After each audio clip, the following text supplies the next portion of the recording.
Olá pessoal, eu quero desejar um bom dia a todos os irmãos e amigos que escolheram participar de mais uma aula virtual da nossa Escola Bíblica Dominical. Quero aproveitar ainda para agradecer as mensagens elogiosas que eu recebi, falando justamente sobre esse nosso novo modelo de aula. É claro que o nosso bate-papo é muito melhor em sala, onde eu posso ouvir as contribuições importantes dos irmãos sobre os temas que nós estamos discutindo, onde nós oramos juntos, nós sorrimos, nós nos emocionamos. Mas esse tempo requer de cada um de nós uma grande contribuição em favor da vida. Por isso, eu espero que todos estejam seguindo rigorosamente as recomendações das autoridades. Lavar sempre as mãos com água e sabão, evitar qualquer tipo de contato físico e, acima de tudo, fique em casa. Nós confiamos que em breve o Senhor nos dará a vitória sobre este vírus e a vida voltará ao normal. Mas enquanto isso não acontece, eu convido você a pegar a sua Bíblia, seu bloco de anotações e caneta, porque nós vamos começar mais uma aula. Encerrando esse primeiro trimestre, o nosso estudo hoje é sobre o livro de Cantares de Salomão, o último dos chamados livros poéticos da Bíblia. O livro de Cantares de Salomão, ele é também chamado de Cânticos de Salomão ou Cântico dos Cânticos. E é assim chamado porque provavelmente Salomão, apresentado já no primeiro versículo como autor do livro, o considerava o mais maravilhoso entre os 1005 cânticos que escreveu, como a Bíblia nos afirma em 1 Reis capítulo 4, verso 32, embora haja alguma discordância sobre isso entre os estudiosos. Tudo indica que Salomão escreveu esse poema quando ele era jovem. Acredita-se que o livro de Provérbios foi escrito em idade mais adulta e Eclesiastes já em sua velhice. E uma evidência é o tamanho do seu harém, a essa altura relativamente pequeno, 60 esposas e 80 concubinas, como ele mesmo menciona no capítulo 6. Olha o que ele diz: pode haver 60 rainhas e 80 concubinas e um número sem fim de virgens, mas ela é única, a minha pomba, minha mulher ideal. Cantares de Salomão é um poema, uma história de amor que explora os sentimentos, as esperanças, os medos e a paixão entre um homem e uma mulher. É uma celebração da sexualidade masculina e feminina e do prazer físico que a esposa tem no corpo do marido e vice-versa. Mas não se preocupe, não há nada de ilícito ou imoral nisso. Aliás, é justamente uma verdade defendida pelo texto. No plano de Deus, o prazer sexual tem um lugar especial e privilegiado no casamento. Nos parece claro que são 3 os personagens citados no poema: a noiva, identificada como a Sulamita, o noivo, Salomão, e um coro de mulheres do palácio chamada Filhas de Jerusalém. A maioria das traduções modernas da Bíblia insere títulos para que nós saibamos quem está falando, às vezes se referindo a esses personagens como a amada, o amado e as amigas. Os temas do livro de Cânticos, eles incluem o amor como um belo presente de Deus, a satisfação conjugal e os perigos do amor. Sim, o amor é prazeroso, mas pode também ser doloroso. Afinal, quem nunca sofreu por amor? Sendo uma poesia de amor que articula o belo relacionamento entre o homem e a mulher, os seus versos lembram ao povo de Deus que a intimidade sexual no casamento é um dom divino e deve ser valorizada e desfrutada. Ao longo do texto, o autor demonstra que a satisfação sexual só pode ser encontrada no relacionamento conjugal. Assim me parece, quando eu leio a declaração da noiva, quando diz: o meu amado é meu e eu sou dele, ele apacenta o seu rebanho entre os lírios. O livro não olha para o sexo apenas como meio de procriação. O que se diga de passagem nem mesmo é mencionado. O amor erótico expresso no livro é cheio de ternura, agradável e natural. Não é vergonhoso e nem humilhante. O casamento é sagrado na visão bíblica, porque foi instituído pelo próprio Deus. Por essa razão, o homem deixará pai e mãe e se unirá à sua mulher, e eles se tornarão uma só carne, como contido em Gênesis capítulo 2. Os amantes veem a si mesmos como seres iguais. No casamento não há espaço para competições. Casamento bíblico é lugar de respeito e comprometimento, onde um está sempre preocupado com o bem-estar do outro, elogiando um ao outro e compartilhando iniciativas. Olhe só como a noiva e o noivo se referem um ao outro. Comparo você, minha querida, a uma égua das carruagens de Faraó. Como são belas as suas faces entre os brincos e o seu pescoço com os colares de joias. E ela, o que pensa dele? Escutem, é o meu amado. Vejam, aí vem ele, saltando pelos montes, pulando sobre as colinas. O meu amado é como uma gazela, como um cervo novo. Como? Não sei se eu gostaria muito de ser comparado a uma gazela. Assim como eu acredito que se eu comparasse Eliane a um cavalo árabe, um quarto de milho ou um Mustang, ela não gostaria muito, mesmo sendo esses os cavalos mais belos e mais caros do mundo. Mas a Sulamita entendeu perfeitamente a profundidade do elogio que lhe foi feito por Salomão. Porque naquela época, naquela cultura, expressões como essa faziam muito sentido. Eu quero abrir um espaço aqui para me dirigir aos casais que estão participando dessa aula e perguntar: que elogios você tem feito ao seu companheiro e à sua companheira? Como vocês se referem um ao outro? De que maneiras vocês demonstram amor uns pelos outros dentro de casa? Existe um autor, Dr. Gary Chapman. Ele diz em um dos seus livros mais famosos, As 5 Linguagens do Amor, que de um modo geral, o amor pode ser demonstrado através de 5 maneiras: toque físico, presença, palavras de afirmação, presentes e atos de serviço. Cada um de nós tem uma sensibilidade diferente, um jeito diferente de sentir emoções. O grande desafio é olhar para o outro e descobrir que linguagem devo usar para comunicar o meu amor do jeito certo. Em minha casa, por exemplo, Eliane gosta muito de receber presentes e mais ainda de atos de serviço. Ela se sente amada e valorizada quando eu estou disponível para ajudá-la em alguma tarefa.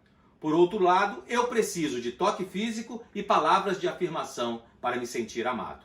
Agora veja bem, se você ama, mas usa a linguagem errada para comunicar o seu amor, então você não está comunicando nada. Ah, maridos, que pena que nós não estamos em sala de aula para eu olhar nos olhos das suas esposas agora. E vocês que estão aí namorando, já pensando em casar, prestem bastante atenção. Se ele ou ela não aprenderem agora, não irão aprender depois. E vocês, esposas, deixo o nosso pedido. Nos ajudem a entendê-las. Nós realmente temos dificuldades para enxergar o óbvio. Por isso, nos ajudem. Falem conosco sobre os seus sentimentos. Nós também queremos acertar. Mas o que mais nós podemos aprender com Cantares? Esse livro nos mostra ainda, como nós já dissemos, que o amor é prazeroso, mas pode ser doloroso. Existem riscos no amor. A alegria do relacionamento é nota dominante no poema, mas nós somos advertidos de que o amor é uma escolha poderosa e que pode trazer desapontamentos. Veja só o que diz o verso 6 do capítulo 8. Ponha-me como um selo sobre o seu coração, como um selo sobre o seu braço. Pois o amor é tão forte quanto a morte, e o ciúme é tão inflexível quanto a sepultura. Suas brasas são fogo ardente, são labaredas do Senhor. Eu acho que justamente por saber disso, a Sulamita ela é insistente. E diz assim: mulheres de Jerusalém, eu as faço jurar pelas gazelas e pelas corças do campo. Não despertem, nem provoquem o amor, enquanto ele não o quiser. Capítulo 2, verso 7. 3 vezes ela faz esse mesmo alerta. Penso que quantas esposas hoje gostariam de ter ouvido este conselho na juventude. Por isso, tenha calma. Estudamos recentemente o livro de Provérbios e vimos que na nossa vida tudo tem um tempo certo para acontecer. Por isso, jovens, não tentem apressar esse tempo. Continuem a depositar a sua confiança no Senhor. Mas afinal de contas, por que essa história de amor foi incluída entre os livros da Bíblia e como nós devemos interpretá-la? Bem, ao longo dos anos, tanto judeus como cristãos têm visto nesse poema significados mais profundos. Os judeus o liam na Páscoa, como uma alegoria que se referia ao Êxodo, quando Deus tomou Israel para si como uma noiva. Os textos de Ezequiel, capítulo 16 e 23, além de Jeremias e Oséias, falam sobre esse relacionamento entre Israel e Deus. Os cristãos geralmente o consideram como um cântico sobre Cristo e a Igreja, que no Novo Testamento é chamada a noiva de Cristo, interpretação que apresenta o casamento como uma ilustração entre o relacionamento entre Cristo e sua Igreja. Talvez você esteja se questionando: como poderia um homem que tinha um harém, 700 esposas e 300 concubinas, ter por uma delas um amor que merecesse ser o retrato do amor de Cristo pela igreja? Veja bem, embora a lei de Deus fosse contrária desde o princípio à poligamia, como Jesus mesmo afirmou em Mateus capítulo 19, parece que no Antigo Testamento, de alguma forma, Deus consentiu com esse costume. Ter muitas esposas, segundo o Manual Bíblico de Halley, além de ser uma prerrogativa do rei, era também símbolo da sua condição social, da condição social da realeza. Por isso, os reis tinham muitas esposas. Sendo assim, a minha sugestão: não fique procurando significados ocultos embaixo da superfície do texto. Levando em consideração que o Cântico dos Cânticos celebra o amor conjugal, aprenda tudo o que puder de suas passagens, evitando a tentação de fazer uma leitura excessivamente crítica do texto, tomando como base pontos de vista de uma cultura ocidental pós-moderna.